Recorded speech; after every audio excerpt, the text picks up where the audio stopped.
auditor, then as a credit consultant, and more recently as a virtual CFO. And almost all my time working with small business owners, I noticed that business owners of all experience levels are usually missing a strong and solid financial foundation. So, when I made this presentation, it was made not only so that new business owners could understand the basics of business finances, but also so that existing business owners could add on to their knowledge. And this presentation is structured so that you can have a base and build a solid foundation so you know what it looks like to own a financially successful business. So, just to go over the table of contents, I just want to say to focus, because if you implement this information correctly, it can change your life. So, the topics are kind of boring, and I've done my best to make them interesting. I think I've presented this already to 10 people, and they were all very happy with the way the information was presented. But this is kind of the flow of what we're going to go over. So let's talk about making money. How does the 1% make their money? When big time investment bankers, investment managers, from my experience, when they want to make money, they go look for something called an investment vehicle. But what does it mean to have an investment vehicle? We could make this whole presentation about those details and it probably would never end. But trust me, it's going to sound like nonsense. So let's take a different approach. Let's look at a lemonade stand. When you decide you might want to start a lemonade stand, that means you have to invest in lemon, water, sugar, a stand, and maybe a sign. You put money in with hopes of getting money back out. That lemonade stand is what those investment bankers would consider a vehicle that you're using to help you make more money, aka an investment vehicle. If the investment part is confusing you, just focus on the vehicle part. Your business essentially is a vehicle that's going to take you to your big bank. So let's build on that idea of a vehicle to help you understand business finances. So first, a little visual. Skirt! Your lemonade stand made you millions. Okay, so now you just bought a brand new Lamborghini. You're at a red light on the Amalfi Coast of Italy, which is unfortunately off limits right now. But imagine you're dropping the top, you're cruising, you let the breeze flow through your hair, you're on your way to a luxury restaurant that one of your wealthy friends recommended to you.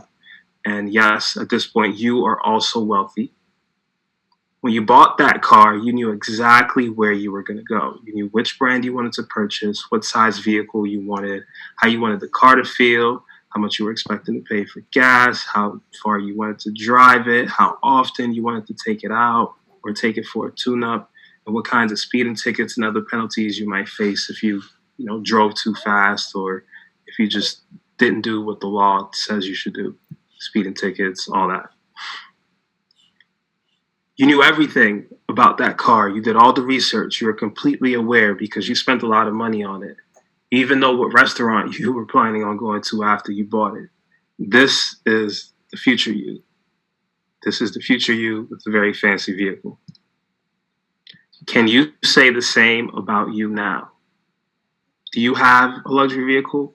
When was the last time you went to purchase a new car? Did you know everything you needed to purchase that vehicle? Did you do any research? Did you go on Carfax? Did you check the specs? What does that process look like for you when you're buying a vehicle? I just want you to take a moment and just think about that.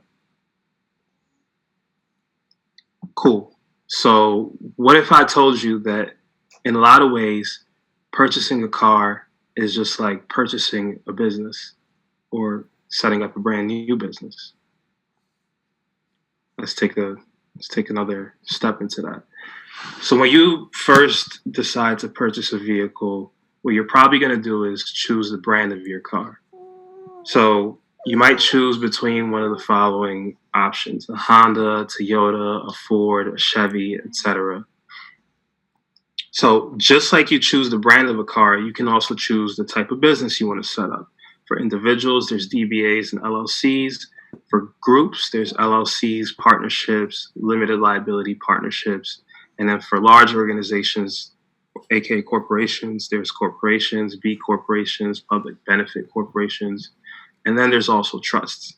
But in essence, when you choose the make of your car, it's the same as choosing the brand of your vehicle, which comes with all the history and trust you have in that brand.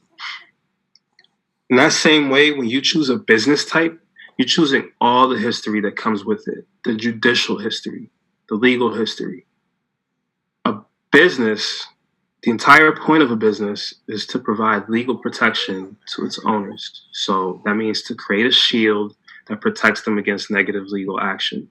The strength of that shield is determined by previous case rulings and precedents, as well as your state's business laws, which are called the UCC code. So, just to sum up, a car brand is like a business type. Trust in that car brand means trusting in legal precedents and laws that protect that business type. So, I also want to take a moment to remind you that once you decide to set up an official business or purchase one, you're going to need to pay taxes for that business at the end of the year. Unfortunately, the only two things that are guaranteed in life are death and taxes. Even right now, with this whole coronavirus thing, they only postponed the taxes. They didn't get rid of them. So let's continue on our little car buying experience. So we just talked about choosing a car type, aka choosing a business type. So following that same logic, the next thing we're going to do is choose the car size. You might get a compact SUV like a Toyota Corolla. You might get a mid-size SUV like a Toyota Camry. You might get a full-size SUV like a Ford Explorer, a minivan, or a pickup truck. Choosing a car size is just like choosing a business tax type, which is different from a business type. So there's sole proprietorships, partnerships, C corporations, S corporations, and trusts. Each one comes with its own advantages and disadvantages. If you notice, larger cars typically consume more gas per mile and have higher maintenance costs.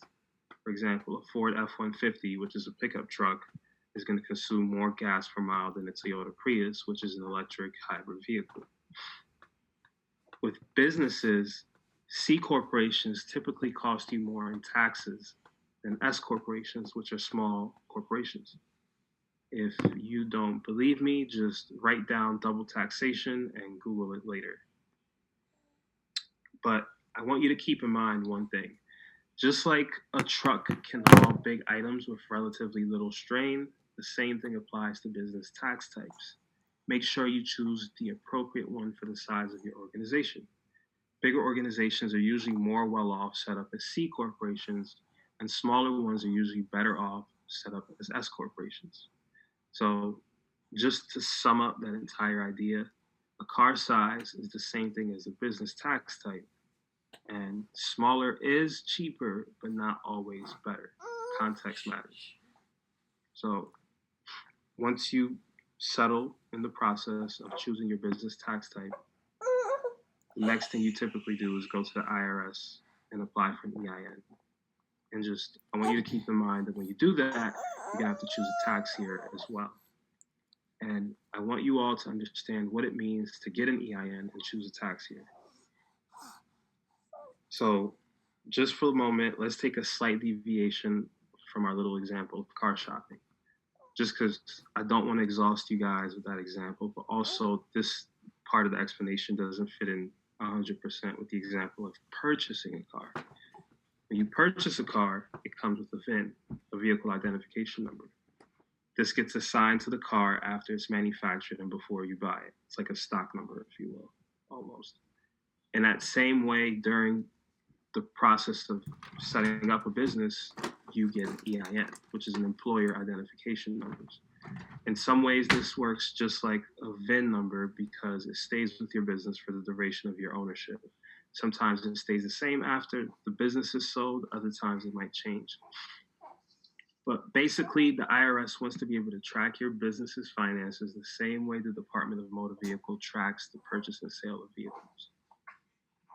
Each character in a VIN number has specific meanings, the same way each character in an EIN has specific meanings. And we don't have to get into the details, but you should be aware of that. And that's why each number becomes uniquely assigned to your vehicle or your business. When you start your business, the second part of this is you have to choose a tax year.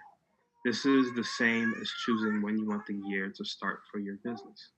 You can think of it like this. The Chinese New Year starts in February, but the regular New Year for us here in America starts in January. Particular industries and tax strategies are the most popular reasons why you would choose a non-standard tax year, but that's usually not really important for people starting a small business or a side hustle.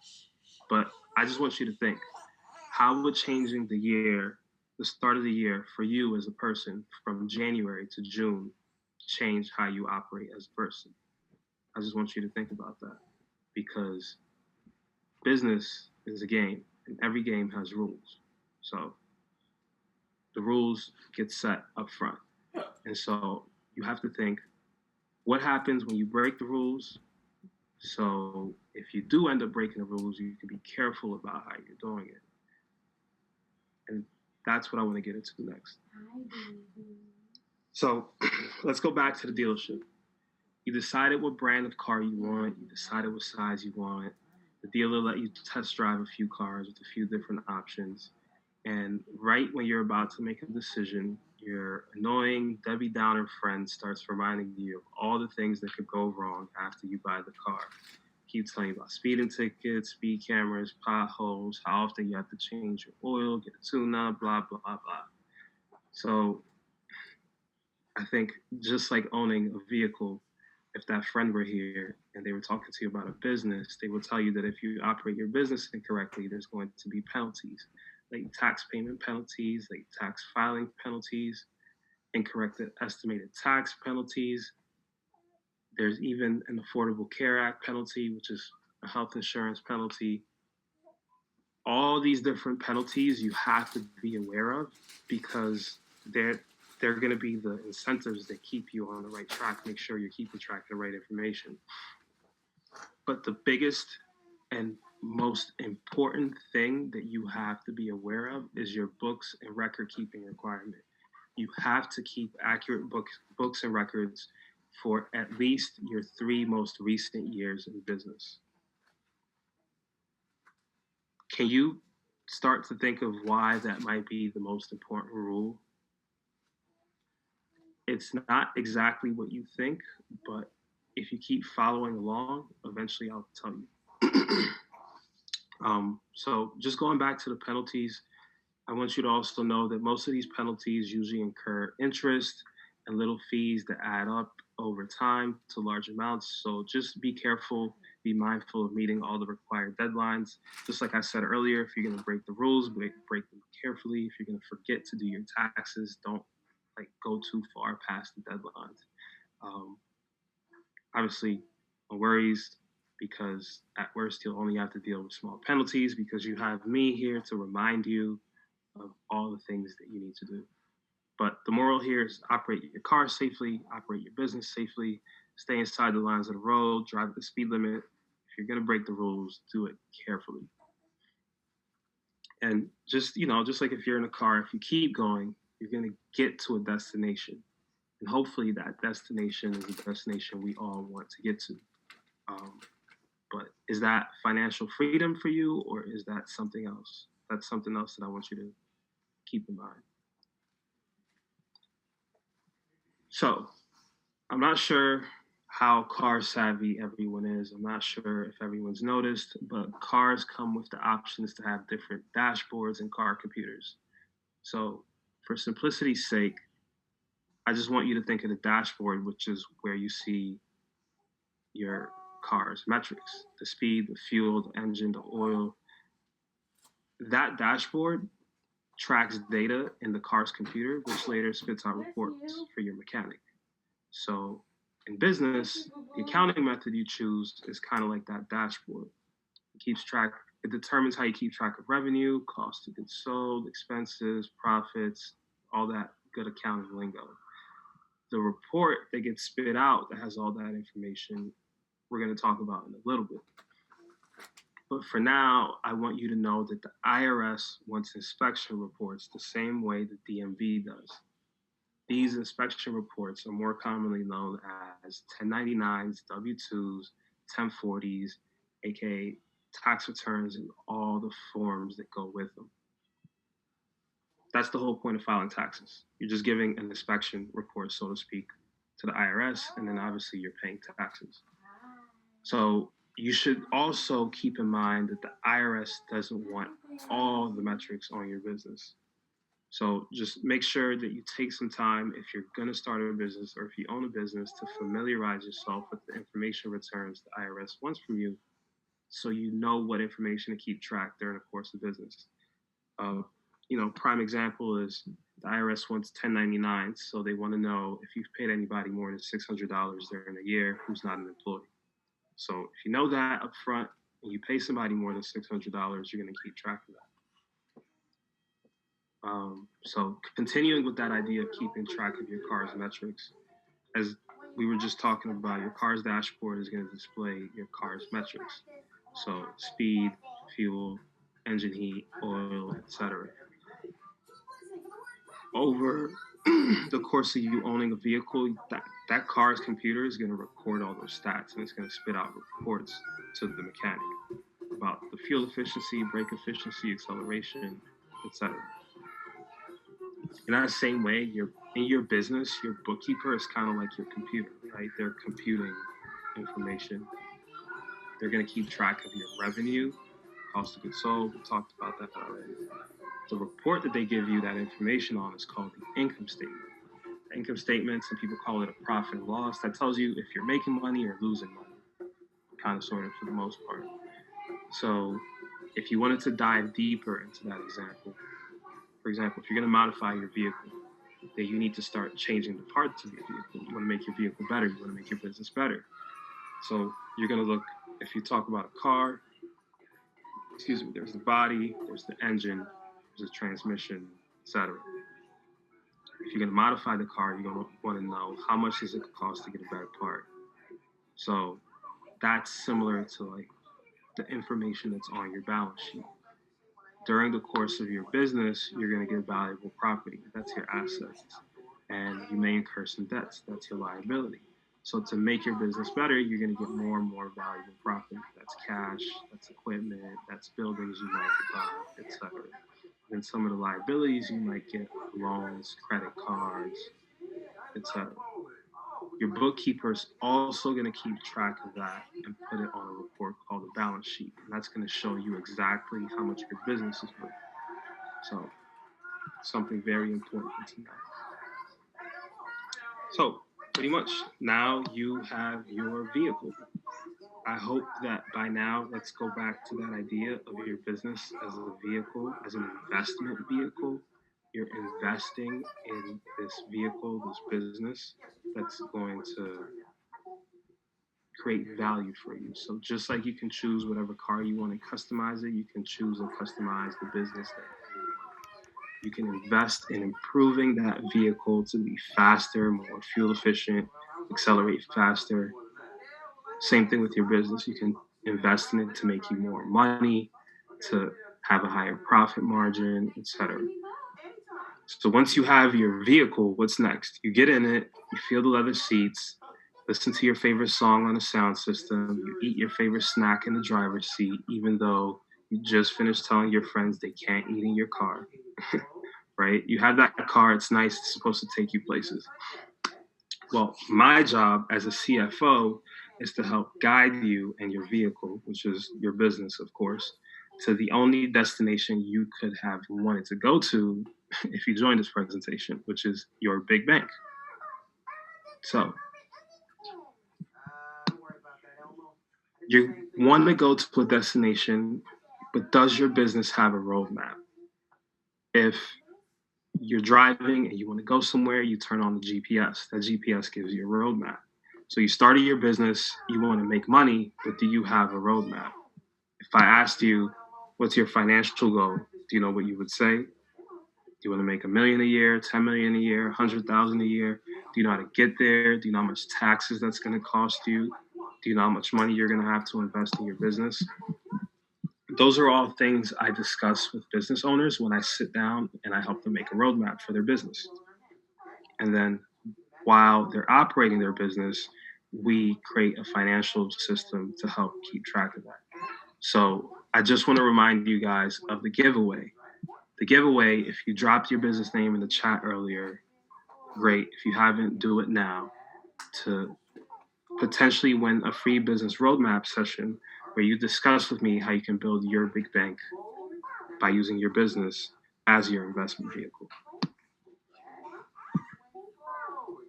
Any questions? Karima? Hi, Mom. Anybody there? Hello? Sorry. I'm here. I'm just live streaming my screen. So yeah, I'm in the chat right now. Does anyone have any questions? Little Boobies Bakery. That's a cute name. Are there like some common questions that you get from people when you first talk to them, or people who are first starting their business? Like for instance, I actually have a question. Okay. if I decide to, hopefully y'all hear it, I'm on the background. But if I decide to do my business and be a DBA, can I still get a bank account? Like, how do I do my finances as a DBA? Because I think to have a bank account, you have the LLC, right? No, you actually don't. So Okay. when you have a DBA, that's essentially an official business name, but it's not an official business. That's you yourself operating as a business. Right. So you can go ahead and get an EIN, and you'll be able to set up a bank account, but you still have full liability for whatever comes. So anything that happens, you're 100% liable. If you set up an LLC or a corporation, then you have limited liability. Your corporation or your LLC acts as that shield for you. You also said, are there any questions that new business owners typically have?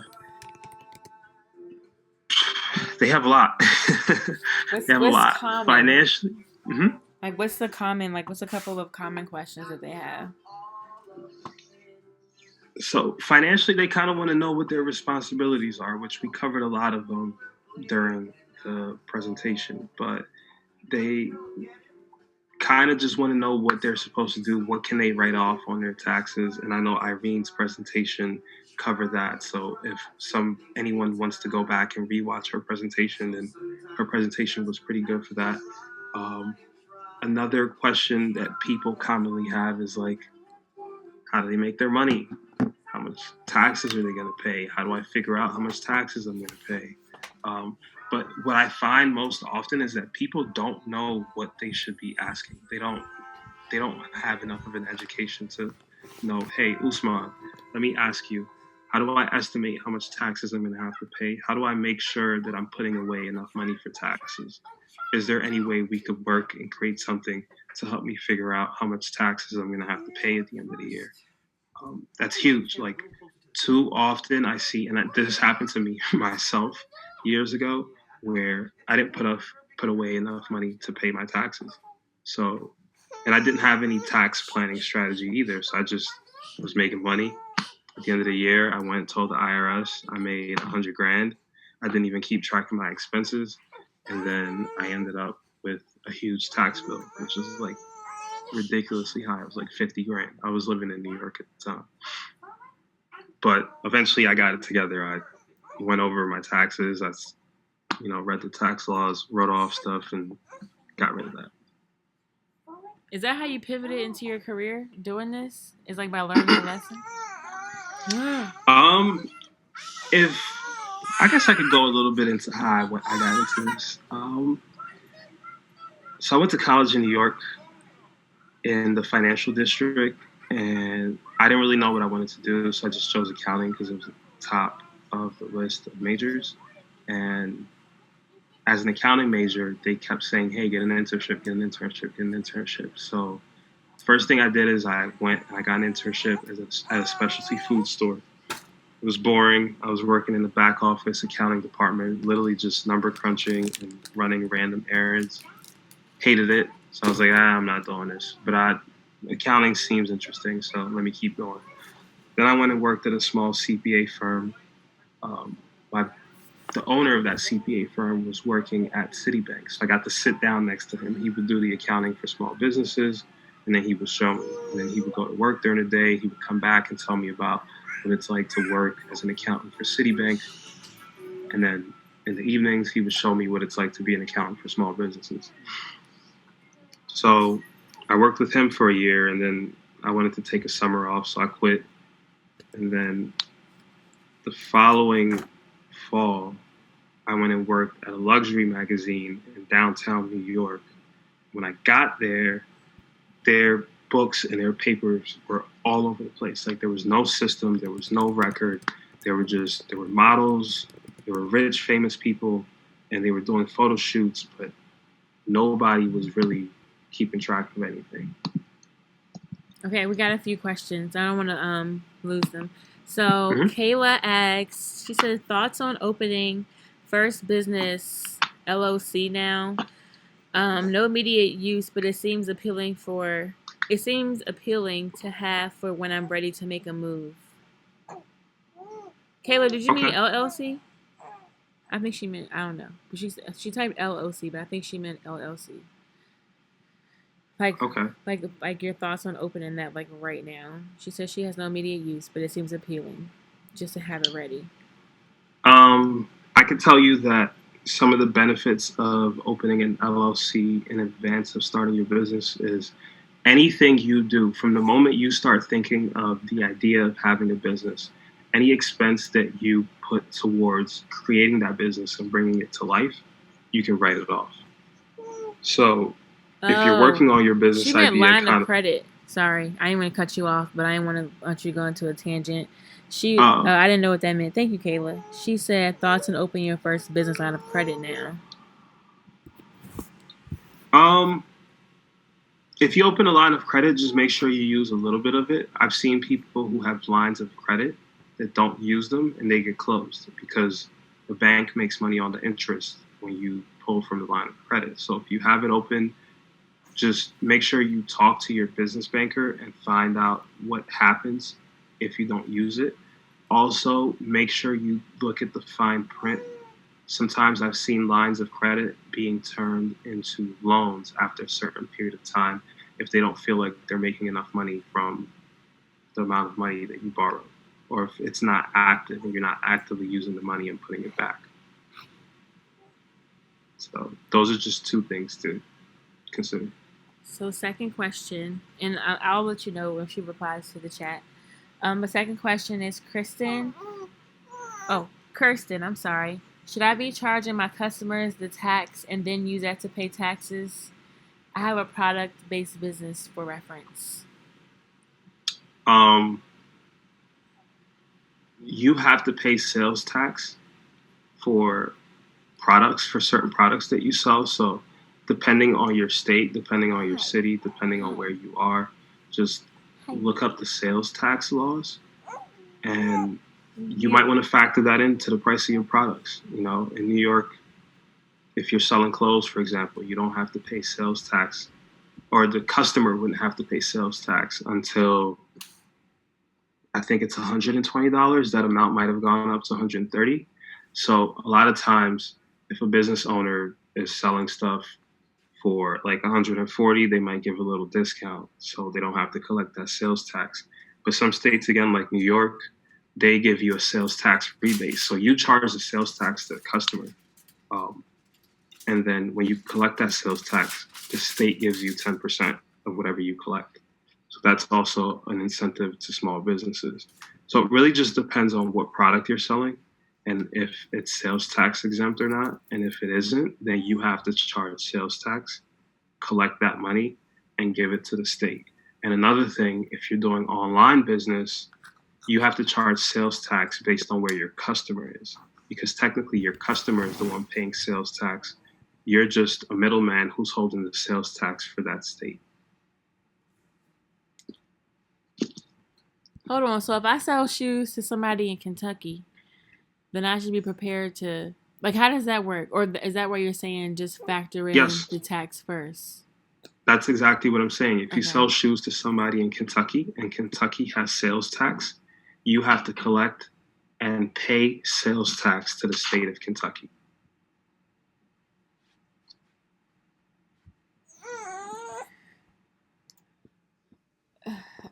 It's really interesting.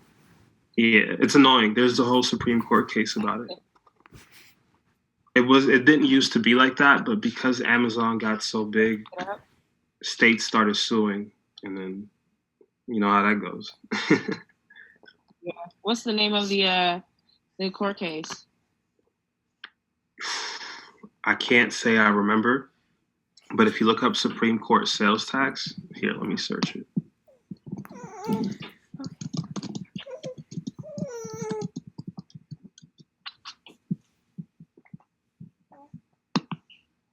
So I think this is to be definitely something that some people that can, you guys could look up.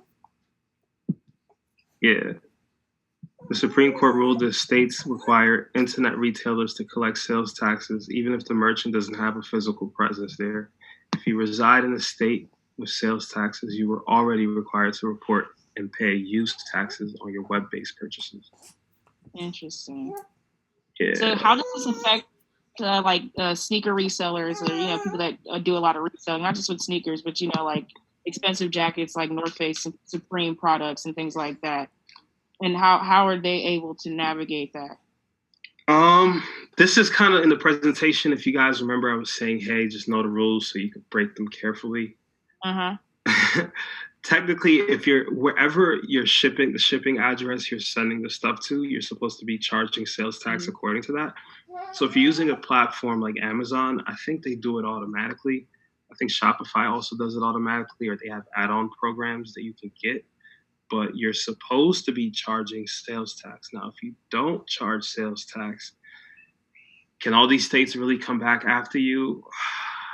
It's really a gray area. Have I seen that happen? No. Are you supposed to be paying sales tax? Yes. There's programs that can do it for you, but just if you're gonna break the rules, break them carefully.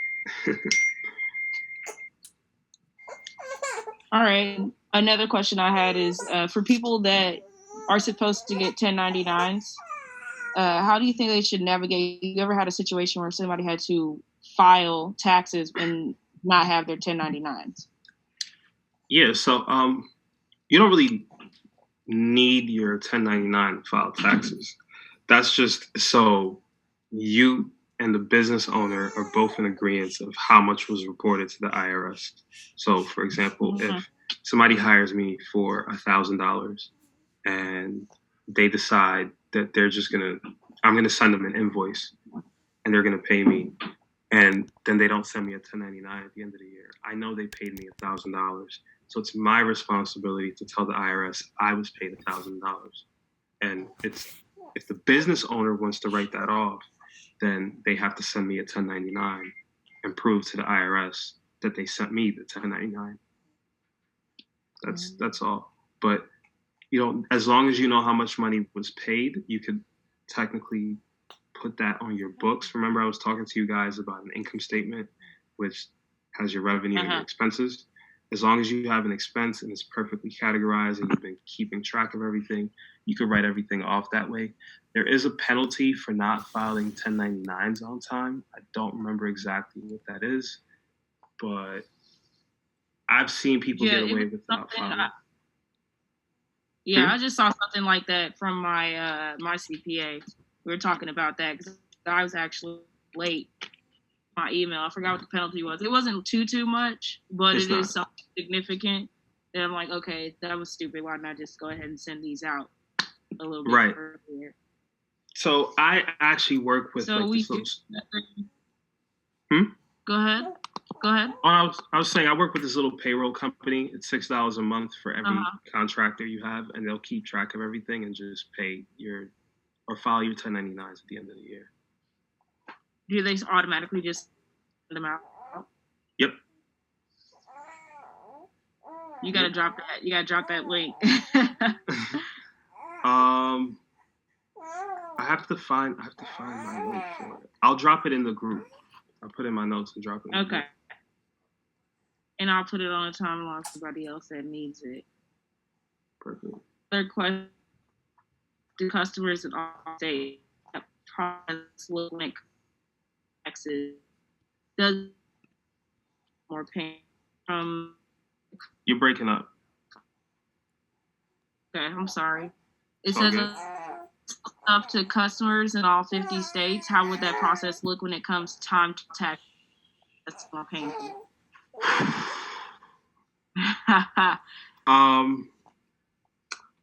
There is a sales tax software.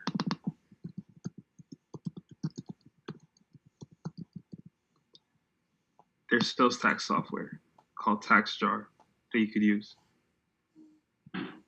And yeah, there's other softwares as well. I typically work with service providers and dispensaries, so they don't really have that issue. But there's sales tax softwares that you can get and use.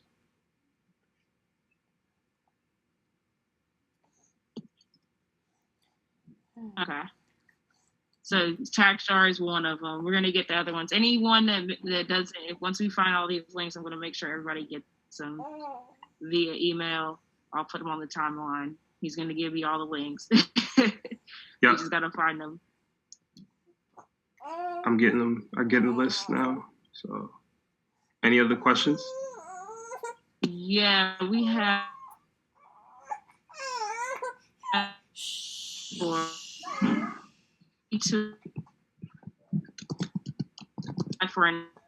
I'm coming up on a year and I'm thinking something I should definitely do. Any thoughts on why he would say not to?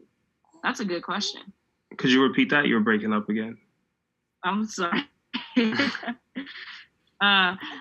When I first started my business, I had a business mentor tell me to wait to apply for an LLC. I'm coming up on a year now, something I should definitely do. Any thoughts on why he would say not to? You're not making any money. If you're not making any money, then that's probably why he would tell you to not file your business. If you're making money and you have expenses, then you should file your business so you can maximize your deductions.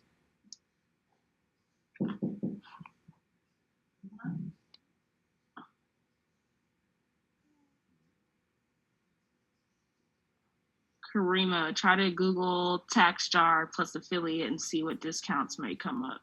That is a very smart idea. Oh yeah, any kind of program plus affiliate software plus affiliate or software and discount, and just try to see what comes up, because most of the time there's somebody already on the internet talking about it, getting a discount and all that good stuff. So before you even buy, that's like the first thing I would say do. Okay, Ezra. Program plus software plus affiliate or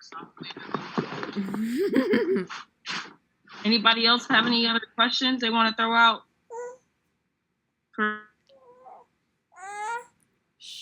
Trying to make sure I get them all.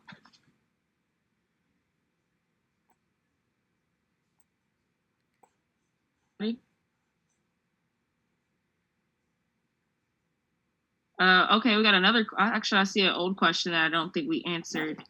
It says, how do you plan for a business in regards to a pandemic outside of 6 months saved?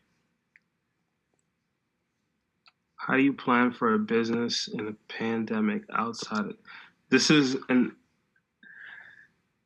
a very good question. That's a question that I've been asking myself. It really depends on the type of business that you have. So there's no one size fits all question. If I told you that you do X to plan for a pandemic, you can't. One thing that I do like to do, though, in all the businesses that I've been a part of, is incorporate trading and purchasing stocks, or have some kind of trading wing. Like, for example, I was part of a Bitcoin mine a couple years ago. So what we would do, we would take the Bitcoin and we would trade it against foreign currencies. So in the event that our computers were down and we weren't making any Bitcoin, we still had trading income.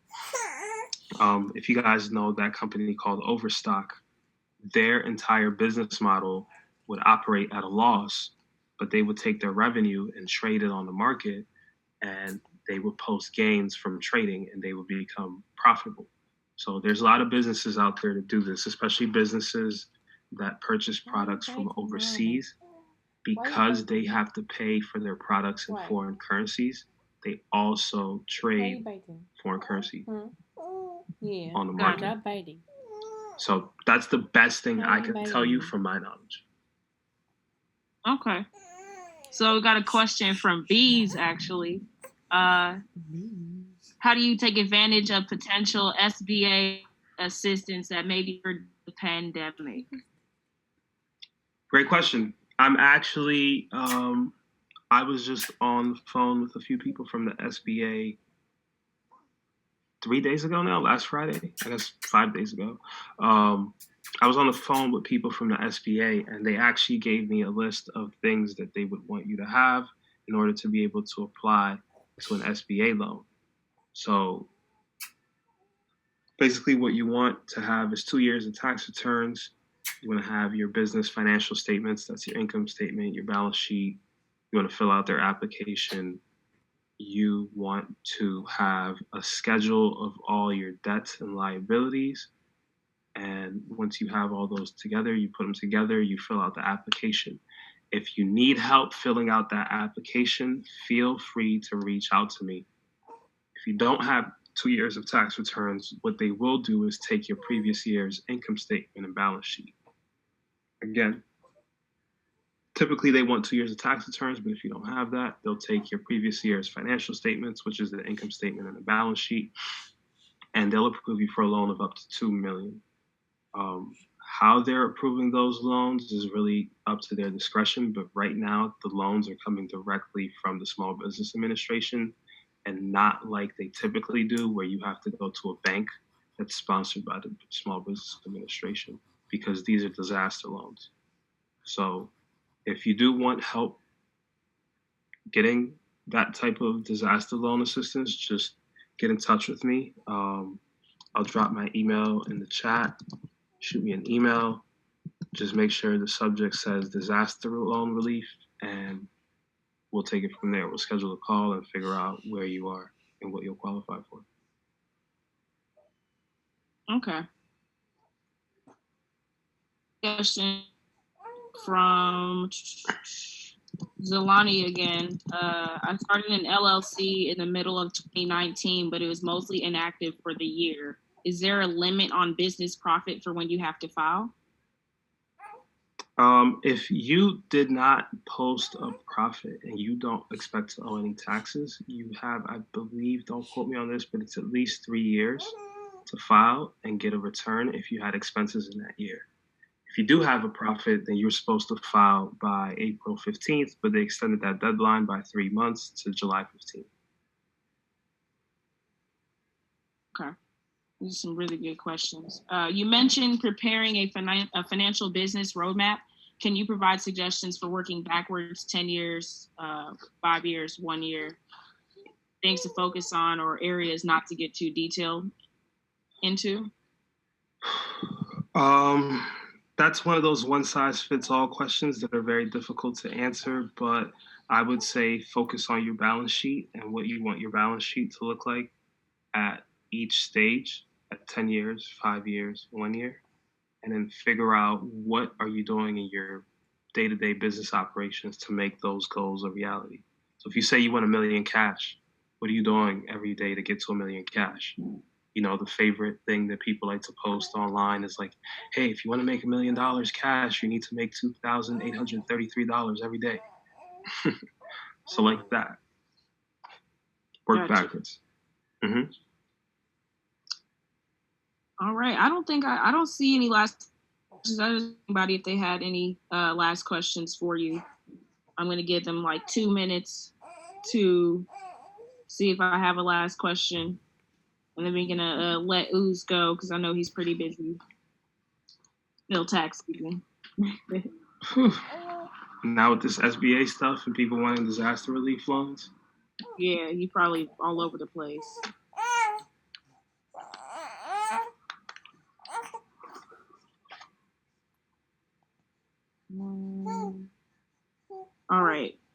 So if I don't have any last questions from anybody, I'm gonna go ahead and let Ooze get out of here. We're gonna have the winner posted in the morning. We'll let everybody know who it is in the group of his giveaway. Also, I'm going to post an article on my website that recaps everything that we went over in the presentation. And I'm also going to, so I was working on this finance course to help you guys, do your bookkeeping, get a handle on your finances a month ago, and it all deleted. So I'm almost done rewriting it. So I'm going to be launching it. It's going to be an email course, and I should have it Thursday afternoon for you guys. So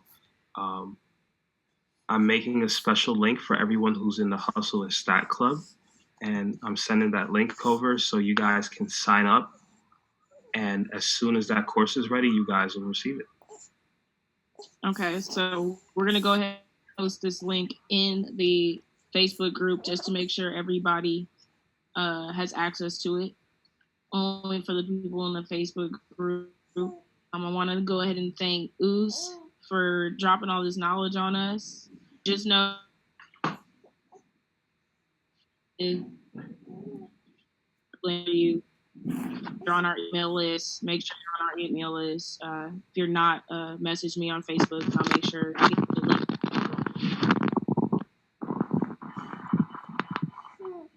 Good. Yep, that was good. That was great. Thank you for having me. Yeah, of course we can do this again if anybody else wants to talk to Ooze. us@yourbigbank.com. That's os@yourbigbank.com. Sure, information and everything that he talked about today, including the different softwares that you can use. I'm going to make sure that all of those are put in the email as well and dropped in the Facebook group, just so you can have them for yourself. Don't forget to we working out on Thursday. Yes. Oh, almost forgot. Damn, I gotta stop eating them Oreos. We're working out on tomorrow. Thursday. We're gonna be working out. Not tomorrow. Thursday. Sorry, Thursday. I don't know what day of the week it is. Thursday we're going to be working out with Eric Commando Dro of Commando Athletics. Y'all just better get ready because every time I work out with him, it's just I'm sore for days. It's just ridiculous. He is a monster trainer, and he is really, really good at helping you burn fat and build muscle. So I definitely want everybody to tune in